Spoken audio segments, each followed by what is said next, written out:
stuff. So that day was awful. It made for a very long weekend. That's all right. It happens. I try not to put everything at the same time, but whatever. Oh, that's not good. Get it? Yes, it is. Good. It took an hour to find it. So what we want to do this week is we've got Monday, Tuesday, Wednesday. I won't be. I mean, I'll be here, but I won't be here. We're working on, since we have all brand new geometry textbook stuff, they're actually giving us release day to rewrite and work through all the geometry finals. So we're going to start with that. I'm going to be working on that on Wednesday. So myself, Lofthouse, pretty much all the geometry teachers. So there'll be like no math people up here. So good luck. So Thursday we have a half day. So we'll barely start 9.4, and then Friday we'll finish 9.4. Next week, I know going into the Monday, Tuesday, I'll probably just kind of go through. I don't know if we're going to quiz before Christmas. I haven't quite figured out what a good break point is. It might not be a bad idea just to kind of get something out of the way. I hate Mondays though. I hate doing that to you. I know. But we'll play that one by ear, so we'll go through that. But what I'm doing this year, traditionally in the past few years, what we've done with the textbook is we kind of gone, with the honors class, I've kind of gone chapter by chapter by chapter, except for, comics, 10. So when we finish up 6, we would have gone to 7, and then chapter 7, it talked about radical equations, radical exponents, and things like that. And then they start to get into inverse equations, start talking about inverses, then we get into chapter 8, which is exponential, which uses all the inverses. But then it goes back to 9, and 9 deals with polynomials. So I'm going to flip that around, and I'm just going to put all the inverse and exponential and all that kind of junk second semester. And then I'm just going to bring in the rational stuff first semester this year, because we just got done doing a whole bunch of crap with polygons.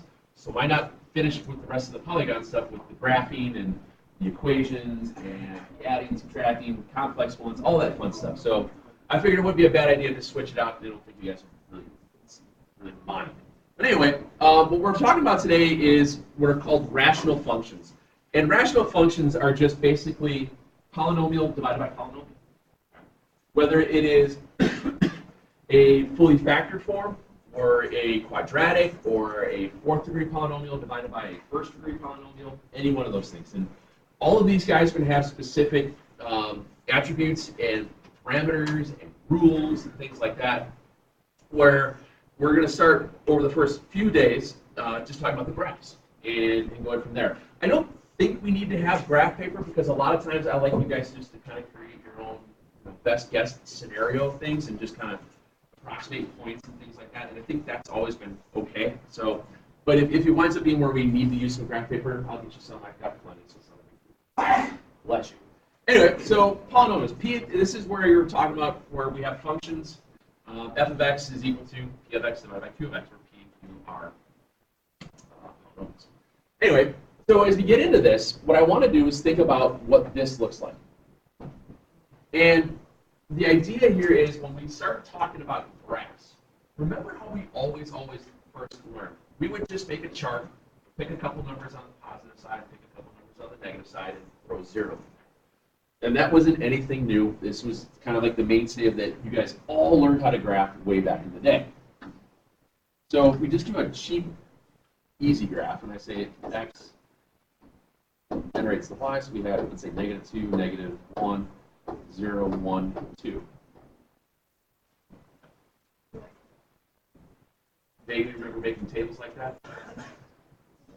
It's kind of the same idea. We're going to be doing a lot of this quick math like this. And it's just direct substitution, okay?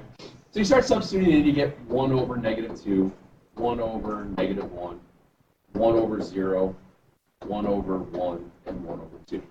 So what happens when you divide by 0? Exactly. Do you remember what's created? Not an explosion. But it starts with, it does have a vowel for the first word. It's undefined, right? But when we have something that's undefined, we graph it, then we put what's called an asymptote. Okay? So what happens here is you get a vertical asymptote at 0. And vertical asymptotes are dotted lines. Vertical asymptotes are where you get a 0 in the denominator, because you cannot divide by 0. Okay? So we have vertical asymptote there, and then it's just a matter of plotting some points. So at -2, it's at a half, or -2, -half, -1 at 1. Now, watch what happens if you get -1 half. What's 1 divided by -half? -2. It's -2. Very good. So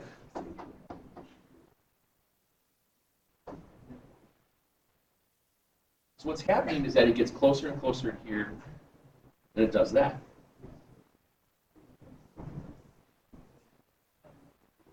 Okay? And it does the exact same thing on the other side for your positives.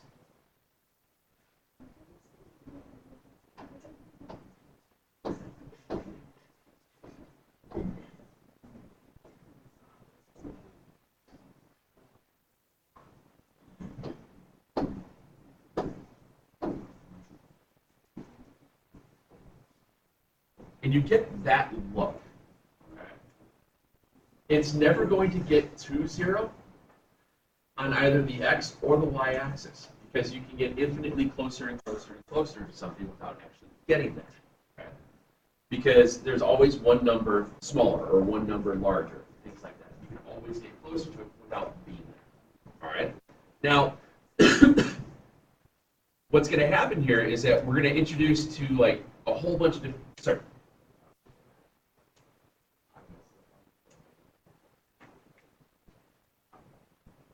What's 1 divided by -1/2? Well, remember when you do math this way? It's the same as saying 1 divided by -half, which is the same as 1 times -2. When you divide by fractions, you multiply by reciprocals. That's where that comes from with any fraction. Okay. So if I take 1 divided by 1/3, it would be 3. 1 divided by 1/4 would be at 4. So as I'm getting closer and closer to x from the right side, it's getting taller and taller and taller. So here's what happens then. We're going to look at this whole spiel of hyperbolas. These are all hyperbolas. Okay? They're a little bit different from what we've looked at before. Notice that these hyperbolas they're not just directly left and right or up and down. They're more in opposite quadrants. You're going to see more of that. Now, there's a lot of rules here. Okay? What we just did is that we're going to have the x-axis will always be a horizontal asymptote prior to shift. Okay? We're going to have an x-axis is going to have a horizontal asymptote because, again, you can get infinitely closer and closer and closer to 0 without getting there. Okay? The y-axis is always going to be a vertical asymptote because when you're talking about the function of 1 over x, that means you're going to get, as you divide by smaller and smaller fractions, the numbers become larger and larger and larger. So as you get infinitely smaller, your function output is infinitely larger because the fractions. Right? Excuse me. You guys remember little things about domain and range? Domains are what values? X's. Ranges are your y values. You know how you remember that? What comes first in the alphabet, domain or range? Domain, what comes first in the alphabet, X or Y? What's Y as in W-H-Y? Well, that's because the way that we sing the alphabet. All right. So we're going to talk about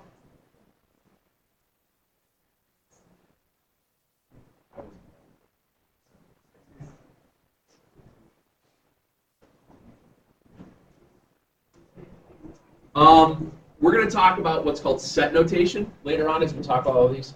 You get these symmetrical branches, and this is kind of what we were just talking about.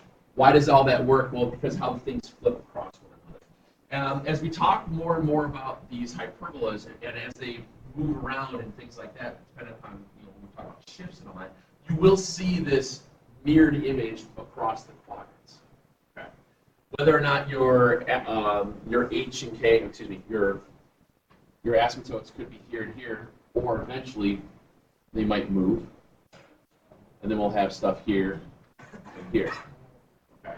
It's not that it's going to be horrible, because there's always, again, a really nice process to do all the work. You identify certain values, you plot a couple of points, you make a couple of curves, and you're done. This stuff isn't all that crazy. What's going to be crazy is remembering how to identify what's called domain range. I'm going to ask for you guys to write it out, and I'll show you how to do this. So for this example we just did, we know that our domain, the domain is the values of x. What can't x be for that problem? 0. The domain is going to be all real numbers except for 0. So the way that I would write that out in what's called set notation, which is going to look a little new. Let's see if I remember. So it's all values, daylight no space.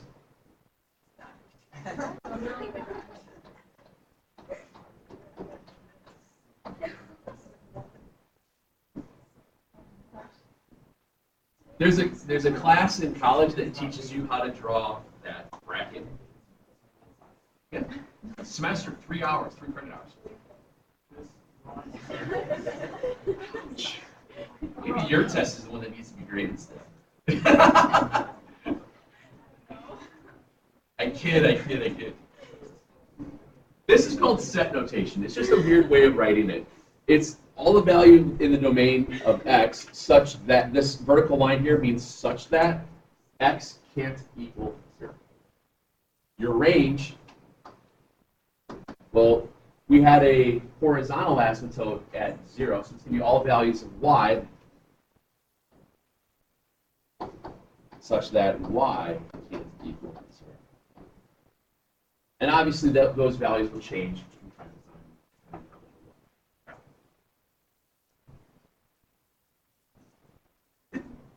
So we literally wrote these brackets for everything in most proofs that we did in college.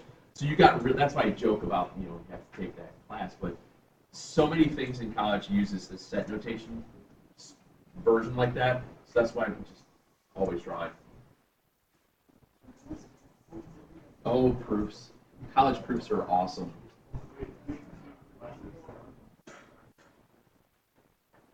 Depending upon what major you're looking at, if you're not doing a math major, you'll probably still have to do some sort of probably a calc-based stats class.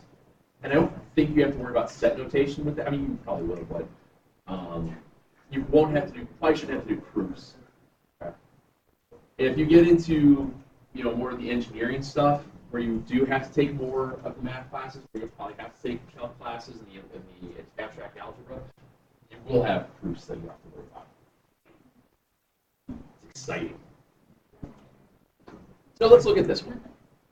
Let's just pull the Band-Aid off and talk about what happens when everything gets mixed up. Okay. So you have rational functions that have this form, y equals a over the quantity x. Oh, look, an x and an h.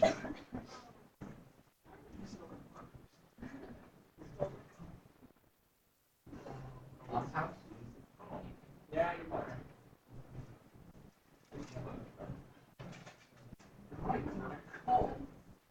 horizontal, vertical asymptotes. So we have the equation y equals a over x minus h plus k. All right? Where your h and k will stand for your horizontal and your vertical asymptotes. And when we go through these things, what I want you guys to remember is that remember that if you have the term x plus 3, which that is a term, x plus 3, where's the 0? At negative 3. So that's the relationship, or the correspondence of what we had been doing with polynomials before about zeros and terms. So why not use that now instead of trying to remember how to do this back when we get to it in February? So we have to reteach a bunch. So that's why I figured, let's try this out, see how this goes. So what we always do with these things, and if you guys haven't figured this out yet, I'm a huge proponent of labeling everything that I can. Because the more information I have in front of me, the easier things become. All right? That goes with the idea of what's my A, what's my H, what's my K. And I always label. So what's my value of A here? -2. What's my H? -3. A is -2, H is -3, and what's my K value? -1. So here's what we do.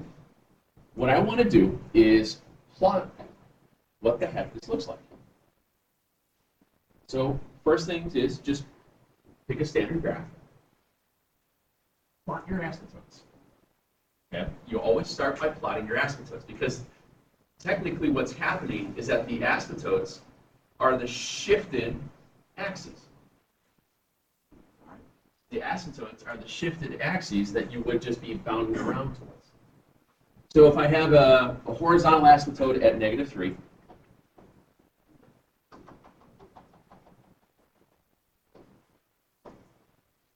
so let's see, horizontal.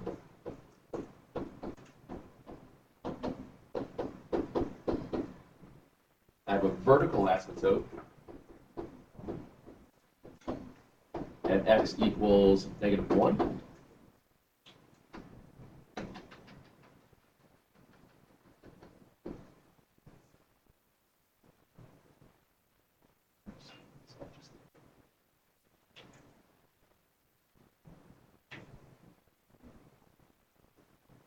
Which means that I need to select values of x that are around -1. Let's see that. I'm going to pick values of x on the left and the right of -1 to figure out where my my branches are moving. Are they going to be in what I'll call quadrant 2, quadrant 1, or quadrant 4, or quadrant 3? You know, as you're going through that, where do those branches go? So you're going to pick a couple of numbers on either side. Well, if I'm at -1 for my asymptote, why not pick 2 and 3? -2, -3. Okay. So if I take that, well, let's see, we get -2 divided by -2 plus 3 is 1. Well, what's -2 plus 3? 1. What's -2 divided by 1? -2. What's -2 minus 1? -3. So that's going to generate a y value of -3. You all right with that? Okay. So I have -2, -3, -2. Excuse me.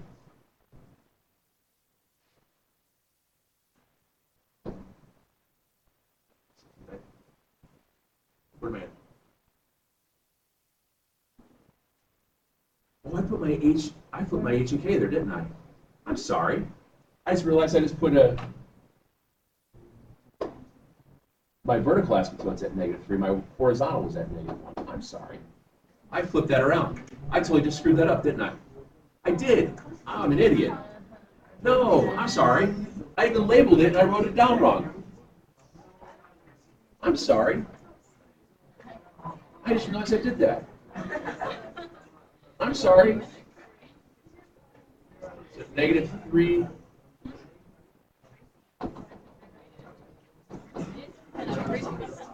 Guys, I'm sorry. I didn't realize I did that. I even said horizontal and vertical, and I just.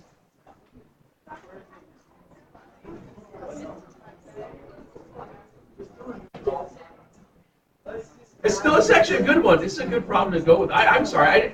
I totally flipped up on my asymptotes. I'm sorry. I didn't even realize I did that. I didn't notice it until when I got a 0, I added an asymptote. I'm like, wait, that can't work. Murphy done goofed. Sorry. So, again, my vertical asymptote is at the H. My horizontal asymptote is at the K. What's that? So anyway, so I'm back at -2. excuse me, -3. If I use -3, we know that's not going to work.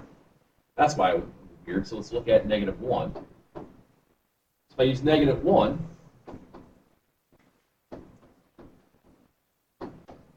what's -1 plus 3? 2. -2 divided by 2. -1. -1 minus 1.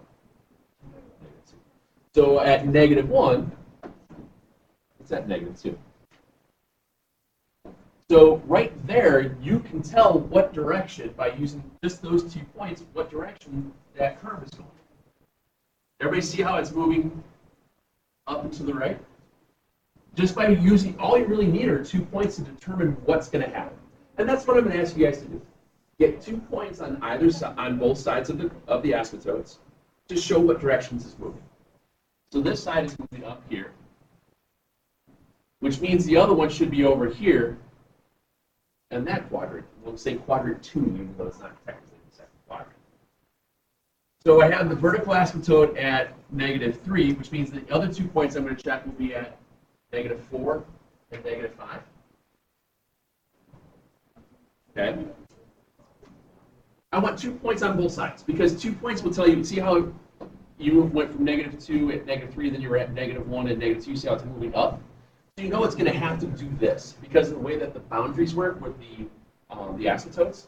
That's the idea. By plotting asymptotes, you'll know what direction you're moving in. So if I use -4,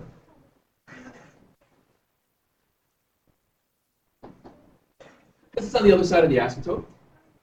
It's the same exact idea of when we plotted 0, -1, -2, 1, and 2.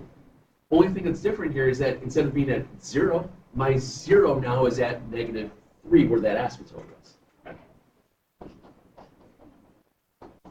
So now you have -2 divided by -1. What's that?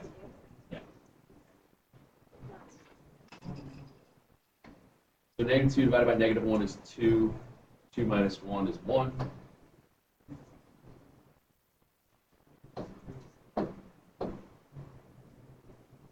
And then if I check the 5,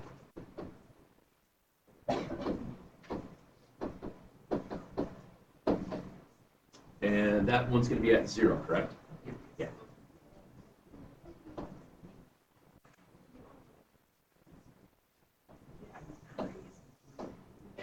And then you get the idea that we found this.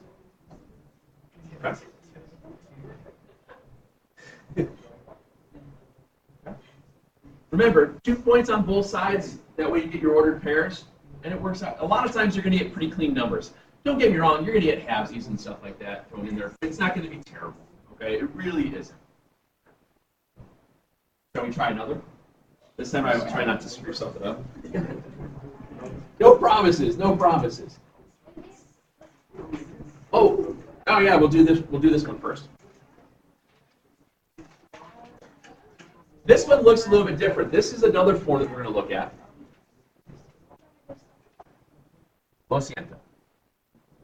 There's this one. AX. CX.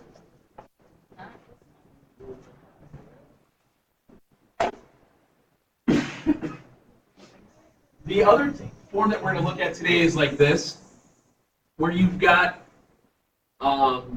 your polynomials of basically ax plus b. They're like, think of it this way, as linear equations divided by linear equation. It's kind of the easiest way to think of this. And what happens here is that you're still going to get a vertical asymptote at the 0 of the denominator, and you will have a horizontal asymptote at the coefficients, the leading term coefficients, the fractional form.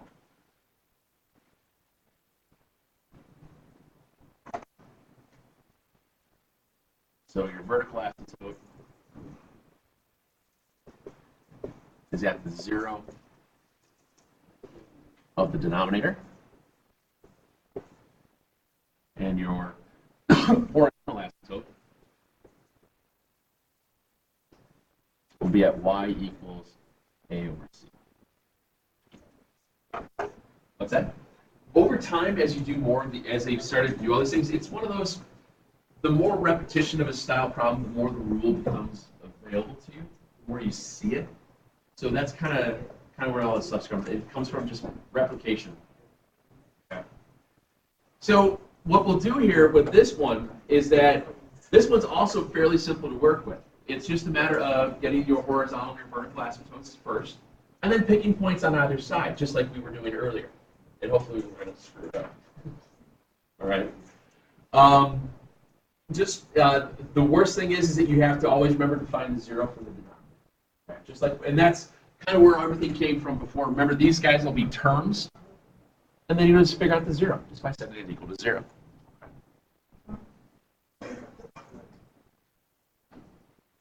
For example.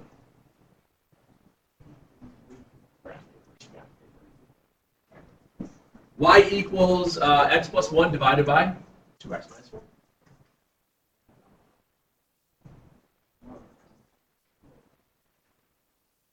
So you can tell real quick the differences between the two forms. This one doesn't have that outstanding k value. This one's just straightforward. Also, when you have x's in the numerator and denominator, that's also a dead giveaway of the two different forms. So when we do this, this is following the idea of y equals ax plus b.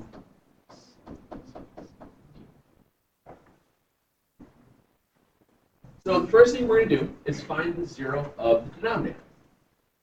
So the zero of the denominator, your vertical asymptote,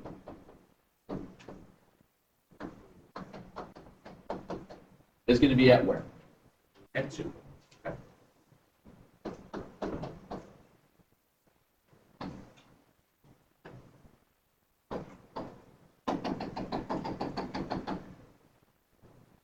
So there's our vertical asymptote. Oops. Our horizontal asymptote is going to be 1 over 2 because I'm looking at the coefficients. Okay. So my horizontal asymptote would be at a half. How? Oh, okay.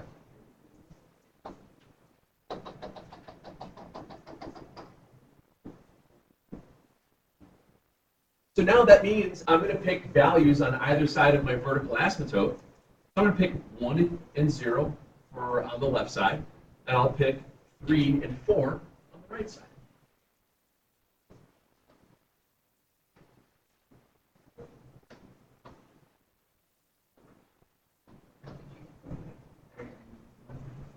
Remember, what we always do is once we get our asymptote, I'm going to pick 2 numbers to the left. I'm going to pick 2 numbers to the right.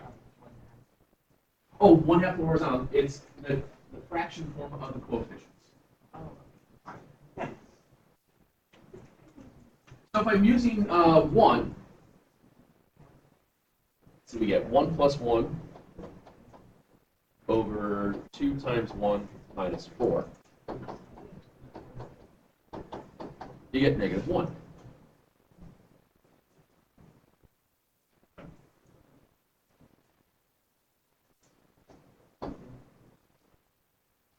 If I use 0, that's pretty easy to do. I just get 1 over -4, so it's at -1/4.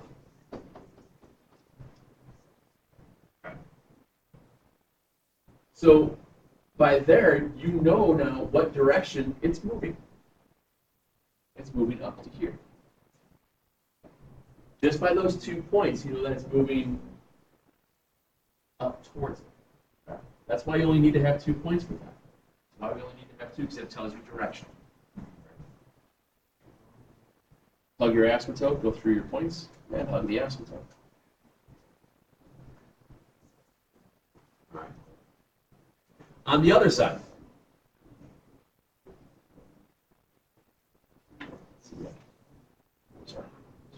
3 plus 1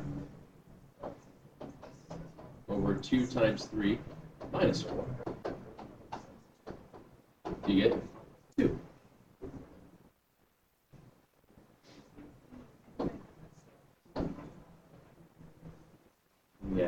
4 plus 1 over,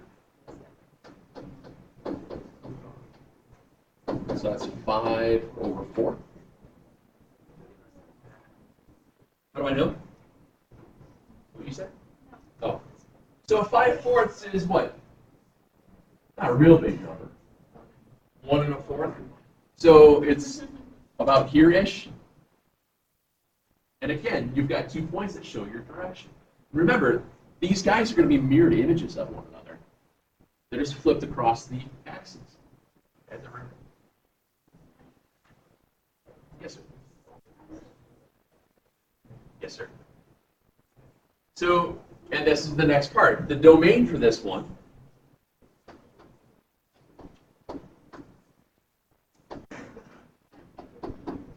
what can x equal? No. Where was our vertical asymptote? At 2. Our domain is all values of x such that x is not equal to 2. And our range is all values of y such that y is not equal to 1/2. Where's your domain and range? Asymptotes. Bless you.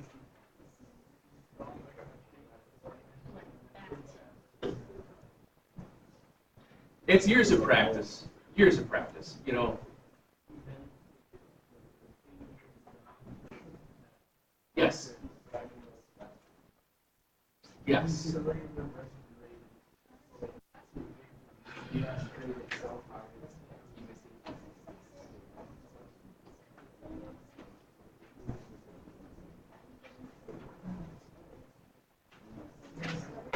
All right, graph it. Let's turn the page over. Graph it. Give me the domain and range. Take a couple minutes to go for it. Easiest thing to do with this, the absolute easiest thing to do. The easiest thing to do here. Obviously, you have a 0 at 4 and an asymptote at 4 and 3.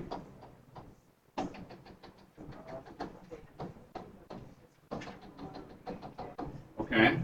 So when you go to pick points, always pick points to the left of your vertical asymptote, 2 points to the left, and 2 points to the right.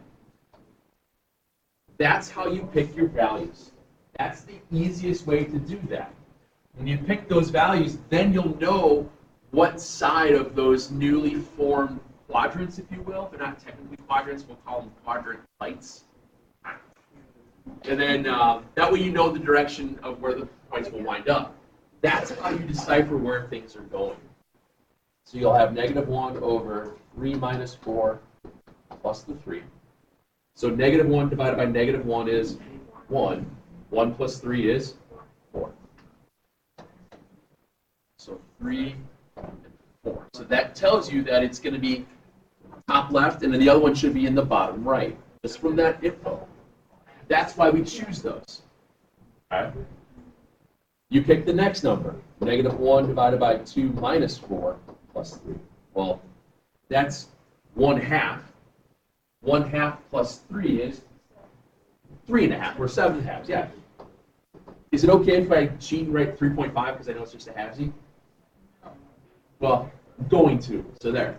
Now, if I'm at 2 and I just went to 3.5, that means I'm here, which means I am lowering. Everybody see that? That's how you're able to decipher what direction things are going. Which means my other curve should be increasing from right to left. I'm sorry, from left to right, excuse me. So at 5, I get -1 divided by 1. -1, -1 plus 3 is 2.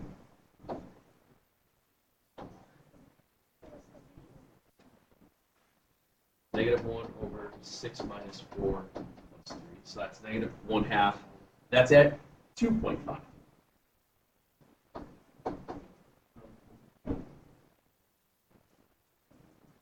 So here we are. And that's what it looks like. And that's the idea. As you plot them through, it gives you direction so you know where you're headed. So now you have your values. You know now that you have a domain, values of x such that x can't equal, what do we say, 4? Range was values of y such that y didn't equal 3. And obviously you can put in the JLO face. You don't have to, it's just something fun. That's what we're looking at to be able to do. And that's the work that you have to show that you're doing. So if you're just using the table function in your calculator, because you won't have that.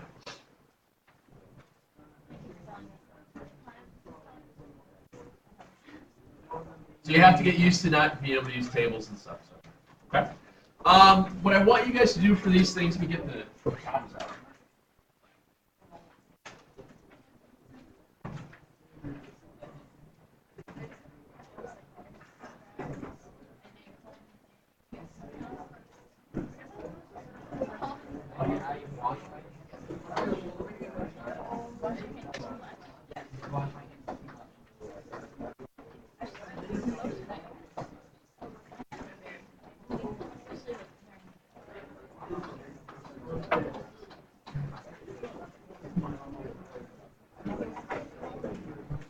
Okay. I got 8 of them. Should be good practice.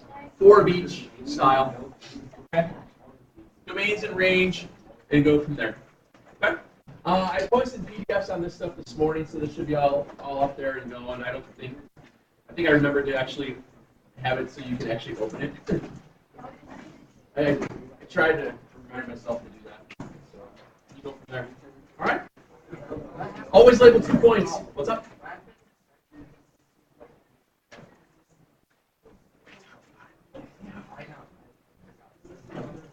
Where they get into more inverse stuff that I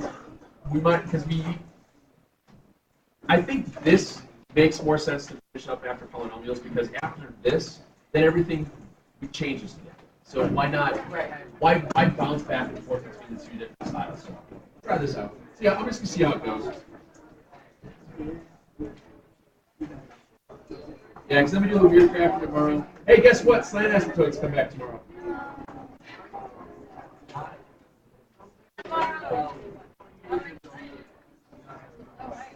Oh, I gotta make sure to make that.